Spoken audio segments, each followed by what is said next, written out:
सुमित्रा देवी खेत के किनारे अपने ट्रैक्टर के पास खड़ी हैं। ट्रैक्टर नया नया खरीदा गया है और वो इसे अपने जीवन का सबसे बड़ा निवेश मानती हैं। रीना वहां आती है। सुमित्रा गर्व से बोला, देख बहू, ये है हमारा नया ट्रैक्टर।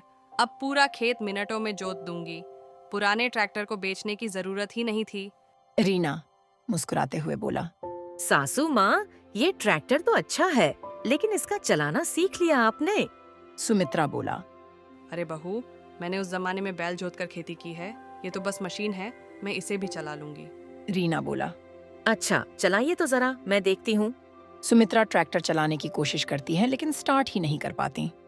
गांव के लोग हंसने लगते हैं। सुमित्रा गुस्से में बोला, रीना, ये सब तुम्हारी वजह से हुआ है। तुम्हारी बातें सुनकर मेरा ध्यान भटक गया। रीना ने बोला, सासू माँ, गुस्सा मत करिए, मैं आपको सिखा दूंगी, लेकिन पहले मैं खुद चला कर दिखाऊंगी। रीना ट्रैक्टर चलाने लगती है और सासू माँ हैरानी से देखती रहती हैं। रीना ट्रैक्टर को बड़े आराम से खेत में घुमा फिरा रही है। सुमित्रा ने कहा, अरे बहू, तुझे कब से ट्रैक्टर चलाना आ गया? रीना ने बोला, मैंने शादी से पहले ही सीखा था। सोचा था गांव में आएंगे तो काम आएगा। सुमित्रा खुशी खुशी बोला, अरे वाह बहू, तो बड़ी तेज निकली। लेकिन मेरी बहू ही हो और समझदार भी हो। गांव वाले सुमित्रा की तारीफ करने लगते हैं और वो खुश हो जाती है। रीना सास को सिखाना शुरू करती है, लेकिन तभी सुमित्रा देवी ट्रैक्टर को गलत दिशा में मोड़ देती है।